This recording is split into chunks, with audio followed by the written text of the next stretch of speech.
welcome to The Voice of Latea. My name is Miguel. I'm the co-executive director of this remarkable little theater, Teatro Latea, in the Clemente Soto Vélez Cultural Center, smack in the heart of the Lower East Side of Manhattan. And I think it's very important that we talk about the history, the history of this theater. This theater, LATEA, or Latin American Theater Experiment and Associates, is a theater that was founded in 1982 by three guys, okay? One of them was Nelson Tamayo, who hailed from Ecuador. One of them is Nelson Landrieu, who's taking a leave right now and who's originally from Uruguay. The other one is Mateo Gomez, an actor from the Dominican Republic.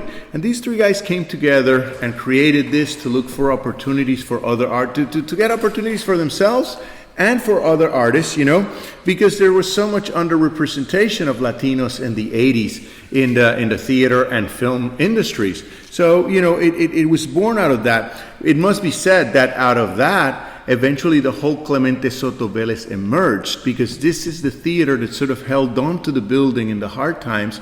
And then they invited to their board a fellow called Ed Vega, who's a writer of note and the stepfather of Suzanne Vega, and he in turn took over the whole building. So it's a really, really interesting story.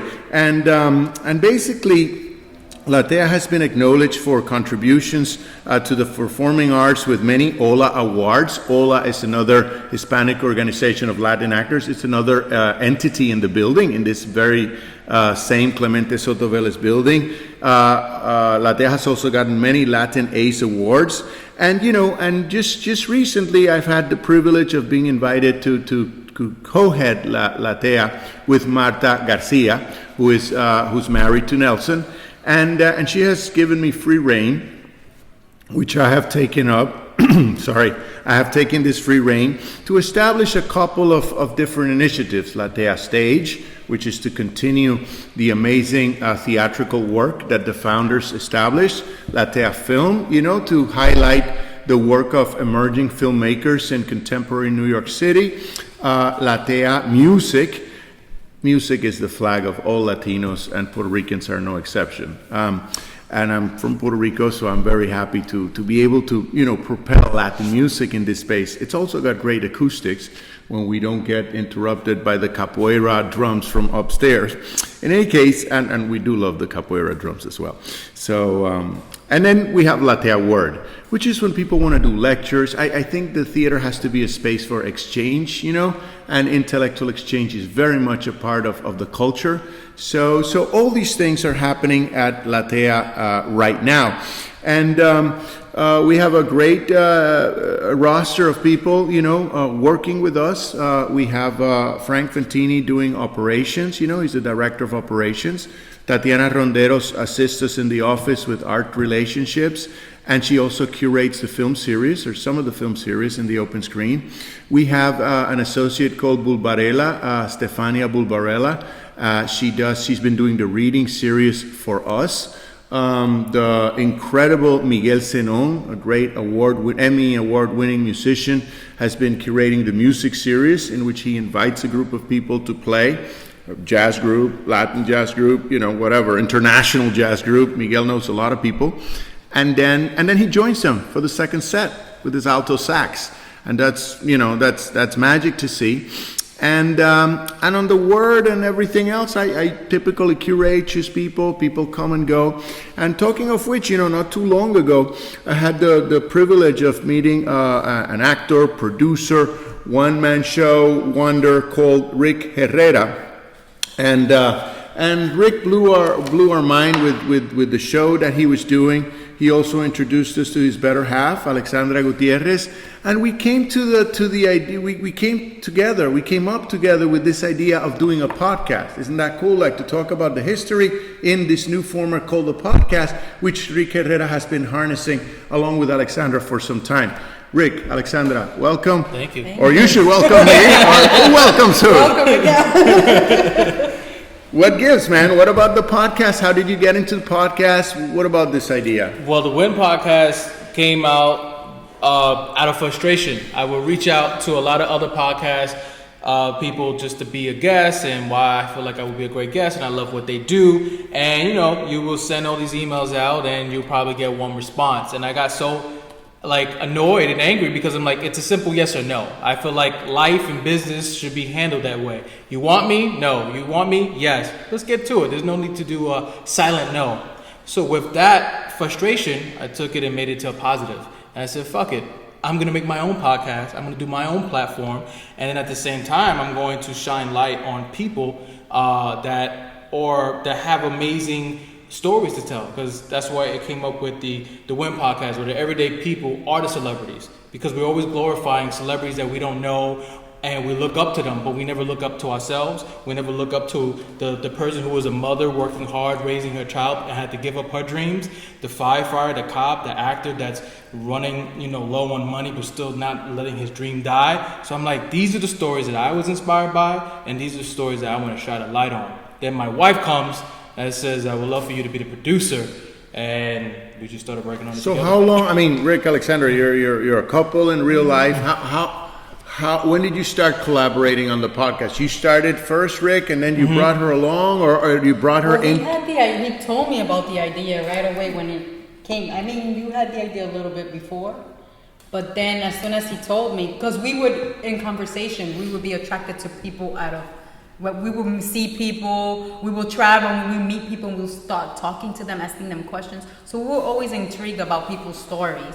And to me, when he came to me with the idea, I was like, I want to be a part of this, no matter what. Because I know him from the theater, from the background. I remember seeing you, but what's your background? Like, are you also I'm an theater? Actress. I'm an actress first. When are you going to come act here? We gotta get you a vehicle. I'm an actor. I also produce. I've assisted directed. I stage manage. Why were you keeping that from us? I'm delighted. I'm a psychology and theater major, actually. Okay, yeah. okay. So that's how we got together and came about with the whole thing. Because I remember at some point earlier than the genesis of our idea to collaborate in the Voice of Latea, I remember you guys taking a room, borrowing a room here at Latea. I think it was 201, if I'm not mistaken. Yep. This was one of the rooms. This was We're on 202, FYI. Yeah. We started in this room.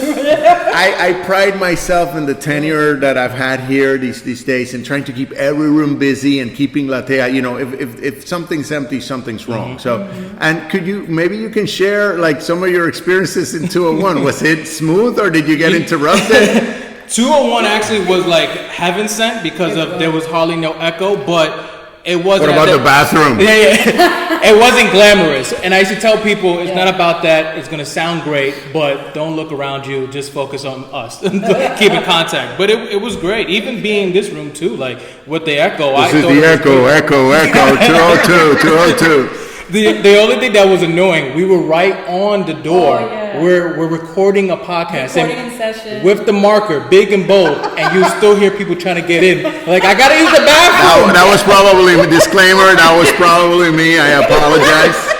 So it was like, what more do you But need to do? it wasn't a constant thing. But What about this format? You hear so much about podcasts. There's so much going on via podcast these days.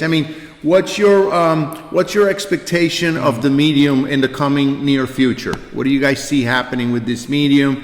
Is it going to get tired? Is it going to get like commercialized? Because right now it's a little bit edgy in a good way, right? I think there's a lot of projects out there, but the main thing that I love about the podcast world is that you're in control. This is your platform.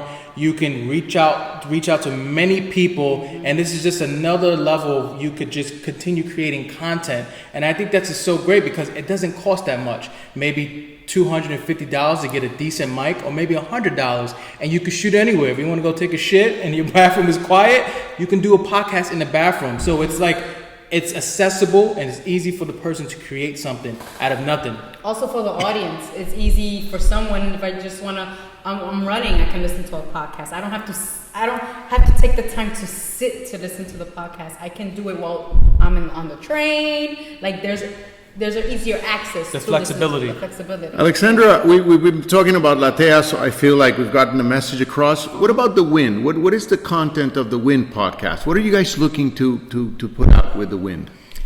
I feel like stories of people's stories we feel that there are stories that people have that anyone can relate to, and I feel like from hearing the podcast, there's people that can be inspired. But is there like more? That was the broad angle, and I got that. But is there like a particular prism or sensibility? Is there like a particular something that you steer it towards or not? That's a great question, because she asks us. She will always ask me, because we will have a meeting after every season. What is the goal of the podcast? Mm-hmm. Is it to make money? Is it this? I said, if the money comes and we get advertising, I said that would be great. But right now, the goal is for me to have fun, to learn from these people, to shine a light on their stories, and for this platform to keep growing.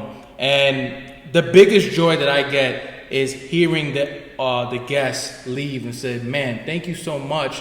I haven't heard my story in so long." And I always tell them, all I'm doing is I'm a mirror of you. You can do this in your mirror, because all I'm doing is asking questions and connecting your journey. You can do this in your house.